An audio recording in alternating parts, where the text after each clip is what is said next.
Bismillahirrahmanirrahim. Assalamu alaikum dear students. Chapter number 8 की most important topic the heat capacity. The amount of heat energy required to raise the temperature of a body by 1 degree Celsius or 1 Kelvin is called the heat capacity. هغه amount of heat energy کم چې د یو باډي ټمپریچر 1 ډیګري سیلسیس یا 1 کیلوین سیوا کولو لپاره استعمالیږي دغه amount of heat energy ته موږ سوایو هیټ کیپیسټي وته وایو. یعنی هیټ کیپیسټي اصل کې په یو باډي کې د هیټ ابزارب کولو صلاحیت ته وایي. یو باډي که ډیر هیټ ابزارب کوي نو موږ وایو یاره چې دا باډي د دې باډي هیټ کیپیسټي سیوا ده، او که یو باډي کم هیټ ابزارب کوي نو موږ وایو چې د دې باډي هیټ کیپیسټي کمه ده.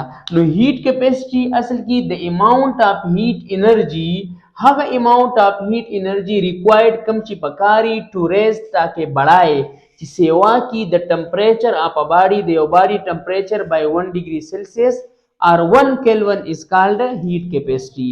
یعنی هغه اماونټ اف هیټ انرژي د هیټ انرژي هغه مقدار کم چې د یو باډي ټمپریچر د 1 ډیګري سیلسیس یا 1 کیلوین سیوا کول لپاره استعمالیږي دغه اماونټ اف هیټ انرژي ته موږ سوایو هیټ کیپیسټي وته وایو. مثلا یو باډي دلته زموږ سره لیټ سپوز دا یو باډي ده، کلیر شو، د دې 38 کیلوین ټمپریچر دی، مثلا سونه 38 کیلوین ټمپریچر دی یا 38 ډیګري سیلسیس ټمپریچر دی مثلا، کلیر شو.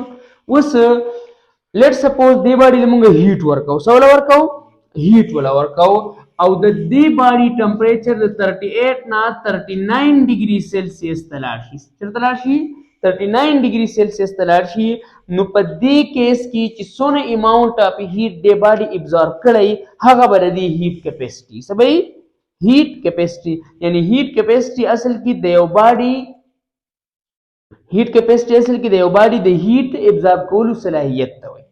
هغه اماونټ اف هیټ انرژي کم چې یو باډي ابزارب کړي داګه ټمپریچر 1 ډیګري سیلسیس یا 1 کیلوین سیوا شي دغه اماونټ اف هیټ انرژي ته موږ سوایو دغه اماونټ اف هیټ انرژي ته موږ هیټ کیپیسټي وایو. هیټ کیپیسټي میتھمیټیکلی کوم ها هیټ کیپیسټي شارټلی چې کوم دی دا په سی ام باندې ډینوټ کیږي، کلیر شو.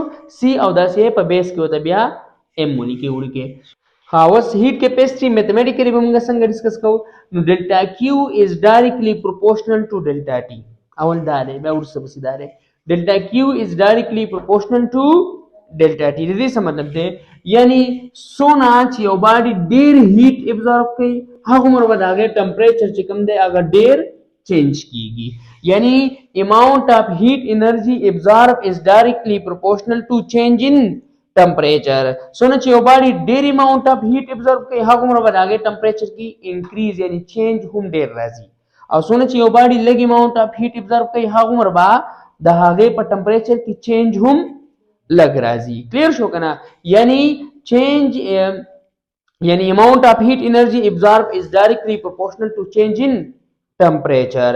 Greater the heat energy absorbed, greater will be the change in temperature. Clear شو.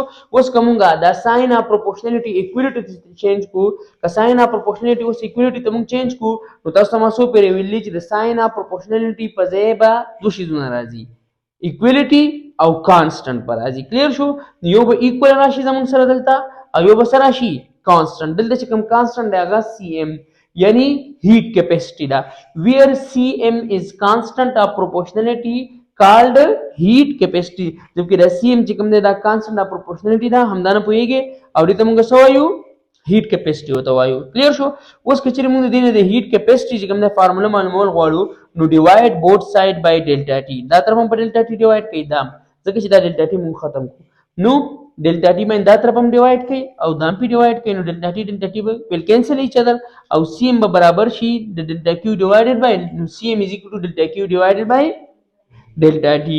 delta q mean amount of heat energy absorbed او دا delta t mean change in temperature. پوهیږئ په خبره باندې کنه، کلیر شو. اوس که دې یونټ ته موږ راشو نو its unit is برا heat energy موږ په جاول کې معیار کوو او ټمپریچر موږ په کیلوین کې معیار کوو. ګوره یونټ همیشه د فارمولې نه راوځي. هیټ انرژي موږ په څه کې معیار کوو په جاول کې او ټمپریچر موږ په څه کې معیار کوو په کیلوین کې نو جاول پر کیلوین. ګورئ دا کې چې بروخه ځای نو دا به دي شي جاول کې بشي -1 نو جاول پر کیلون یا د سیم لیکلای شي چې جاول پر کیلون پوهیږي به خبره باندې کنه. نو هیټ کیپیسټي څه ته وایي؟ هغه اماونټ اف هیټ انرژي کم چې یو باډي ابزارب کی او د هغې ټمپریچر چې کم دی دا 1 ډیګري سیلسیس یا 1 کیلون سیوا شي نو دغه اماونټ اف هیټ انرژي ته موږ څه وایو؟ هیټ کیپیسټي. اوس که یو باډي ډیر اماونټ اف هیټ ابزارب کوي نو دی هیټ کیپیسټي به څه وایي. که یو باډي کم اماونټ اف هیټ ابزارب کوي نو دی هیټ کیپیسټي به کم وي. پوهیږي به خبره باندې کنه. کلیر شو؟ اوس مثلا مونږ راکړه همدا نه چې یو باډي چې کم دی مثلا مونږ راکړه چې یو باډي د یو باډي هیټ کیپیسټي وایي 410 جاول پر کیلون. دا په دې باندې ځان پوهې کې چې دې مطلب سره 410 جاول پر کیلون مطلب دا دی چې را کومګه د دې باډي ټمپریچر 1 ډیګري سیلسیس یا 1 کیلون سیوا کول غواړو نو موږ لوا 410 جاول اف هیټ انرژي پکاري. یعنی دغه باډي با 410 جاول اف هیټ انرژي ابزارب کوي انا به د دې ټمپریچر چې کوم دی دا 1 کیلون سیوا کیږي. دغه باډي با 410 جاول اف هیټ انرژي ابزارب کوي نو الا به د ټمپریچر 1 کیلون سیوا کیږي. پوهیږي به خبر باندې کنه. دسی کوم ته سو کوی چیرې یو باډي د داغه 300 جاول پر کیلون هیټ کیپیسټي دا. نو دې مطلب څه دی؟ تاسو نه پښتو کې ایگزامینر ته پوښتنه کوي چې دې څه مطلب دی.